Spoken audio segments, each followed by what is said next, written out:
So the idea of knowing the identity of a card when you're staring at just the seemingly random repeating pattern of 52 playing cards is a extremely powerful one, and that's what marked decks actually allow you to do. Now there are many marking systems, which we'll briefly go over in this video, but more importantly, we'll also be going over the pros and cons of using a marked deck of cards. Nowadays, the marking systems of the playing cards are actually printed onto the cards themselves as part of the printing process. But you can also manually add the markings onto the cards themselves, which was mostly what happened back in the day when custom playing cards weren't as popular or weren't like a thing in general. Now, it is also important to note that a lot of these marking systems don't only indicate like the suit and the value of these playing cards. They can also indicate a huge variety of things. Sometimes they can be partial markings, right? Sometimes they can only indicate the suit. Sometimes they can only indicate the value. Sometimes indicates the position of the cards in a particular stack. Sometimes it's just like very vague markings that allow you to denote certain cards as being special. So for example, I'll give more examples later on, but for example, like you mark the 4 aces in very vague markings, so then you know for a fact that those are one of the 4 aces, right? So those are just the broad categories of marking systems. Now, typically for marking systems, you will have them on the top left corner of the playing card as well as the bottom right corner of the playing cards, but you can also see them in a large variety of other places, including the bottom left corner and the top right corner, as well as the center of the card near the long edges of the playing cards. You'll also see sometimes, right, marking systems that will have it pretty close to the center, one of which being the Ted Leslie marking system. Now, with that said, here are the different types of marking systems. So the first type of marking system that I want to go over is the reader backs, or whatever else they want to call them. So this is when the marking system is written clear as day onto the backs of the playing cards. So there won't be anything to decipher. What you see on the backs is what you see on the faces. So for example, you see like 4 of spades written down, that's what will be at the front as well. Now, it is important to note that there is no learning curve regarding these particular marking systems. Unless, so there's 2 caveats regarding this particular style of marking. One is that sometimes these markings are too small. One of the decks that have markings that are way too small are these, the kittens. I can't read these. Even if I I have to go so close that they might as well not be marked, right? That's how small these markings are, right? The other caveat regarding these reader backs is that sometimes the font of the marking can be so stylized that it actually makes reading the markings sort of difficult. I know for some decks, sometimes they replace the 10 because it's 2 digits. Sometimes they replace it with an X, but sometimes the X can be so stylized that it might look like a K, which can cause some mistakes regarding oh, is this a king or is this a 10? So those are the 2 caveats regarding the reader back style of marking system, right? But generally there shouldn't be much of a learning curve for these marking systems. So the second style of marking systems is actually code backs or coded backs or whatever you want to call them. So this is where the markings are actually encrypted under the form of, as you can probably guess, a code. So this can mean very, very specific things, right? It's a code. It can be like a huge variety of different things. It doesn't have to be specifically written down. So this can mean things like dots in the back design, sort of arranged in a very particular pattern to give specific information, or certain elements of the back design are actually missing. Or you might have things like this stack over here, which is also a coded back design, coded marking system, which I won't tell you how to read, but it's there. Right? So there will be a learning curve to these types of marking systems because they're encrypted. So you will need to sort of learn how to read them and learn how to decrypt them. But some people argue that because these markings are coded, because you do have to learn how to read these cards, that it will be harder for lay people to sort of see and detect these marking systems. And as a result, it'll be worth the extra effort of learning these coded marking systems. But of course, it's just a matter of personal preference. Now let's go over a couple of miscellaneous sort of marking systems. So these aren't like the big marking systems that you typically find on like printed decks. These are things that are sort of a bit more niche, but still have their own set of purposes. So the first one is edge markings, where you actually see the markings of the cards on the edge of the deck.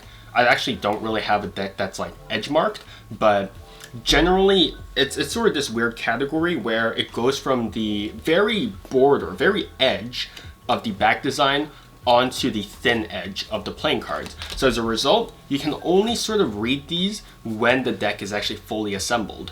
So that's what makes these cards sort of unique, sort of different. And so you can't really detect these when you're holding up these cards sort of individually. But again, it sort of depends on the deck. But that's edge markings. The next category of marking system that I want to go over is daub. So daub is essentially a paste which gives the applied area sort of more of a shine, or maybe tints it so then you can instantly recognize it. So it can be applied on the fly, so then it can be turned into a partial marking system. So if you want, you can apply the paste to maybe like the aces or the kings or any other high card, which will give you an advantage in whatever thing that you want. Or if you want, you can actually apply it meticulously on your own time privately, so then you have full marking systems. So you can like literally write out like the full values and indices and suits of the playing cards. So that is something that you can do. So there is a learning curve to using daub, right? Usually you would start with a daub that is darker, so then you can actually read the cards a lot easier. And then as you get used to that particular type of tint, you actually switch it up for a lighter daub, and then lighter and lighter and lighter until you can read the faintest of daub, until you can't really detect those cards, you can't really detect those markings anymore. So it is something that you can train, but it will be something that you have to invest time in. So there is a learning curve, but generally, if you manage to get the lightest of daub to be readable to yourself, not many people, I think, even if they know that they're marked, will be able to tell that those cards are marked or how they're marked, mainly because their eyes just aren't trained to read that type of daub, right? Because of just how faint those markings are. So there is an advantage to using daub. But what's really interesting, something that I found while I was researching daub, is that there is sort of replacements for daub, especially in recent like gambling technology advancements or whatever, right? Daub, which is traditionally a paste, can also be replaced with certain products like a dust or a liquid. So I haven't really found much more about that, but apparently those do exist. I'm not necessarily involved in the gambling realm of things. So yeah, that is an option of things that you can research. And then we could go into the realm of partial markings. Partial markings are, of course, just very faint markings that don't really tell the entire story, but they do tell you enough, right? They do let you denote certain important cards, so then you can sort of just bring them in or do whatever that you want with them, okay? So there are a lot of partial markings, including pencil dots, where you just use a pencil to just lightly mark the corners of certain cards. So that's pencil dots. There's also punches, where it's a tactile type of marking, where there's this slight bump on the cards, which allow you to feel out certain cards as you deal them out, right? So for example, if I have the 4 aces in the deck with a bump, as I deal them out, I can feel out the 4 aces. I can determine like who has them and how many are going are circulating around the game, right? So punches are mainly used when like you're dealing cards out. Okay, and then we have scratch marks, which are basically like the ink of the back design of the card is lightly scratched off, so then you can tell, right, that that card is important, right? So that is something they can do, and again, it's just very, very faint scratch. Or depending on how deep you actually place that scratch mark down, you can actually feel the scratch mark. So then it becomes a tactile sort of marking again, much like the punch, but that would be more of a score mark instead. And then finally, we have one-way back designs, where I know a lot of people wouldn't consider this a marked deck, but if you do have a marked deck, if you do have a one-way back design, sorry, if you rotate a particular card 180 degrees, then you can automatically denote it as something important. and then you could just bring it to and then you could just like track it down or do whatever that you want with it in Magic. So if you're using a one-way back design, you could turn the 4 aces 180 degrees, and then you can immediately tell that they're the 4 aces. So one-way back designs are technically a marking system. They're just partial marking systems that are built into the deck themselves. Now let's go over the pros of using a marked deck. So obviously the most obvious pro of using a marked deck is that you can immediately tell what the cards are.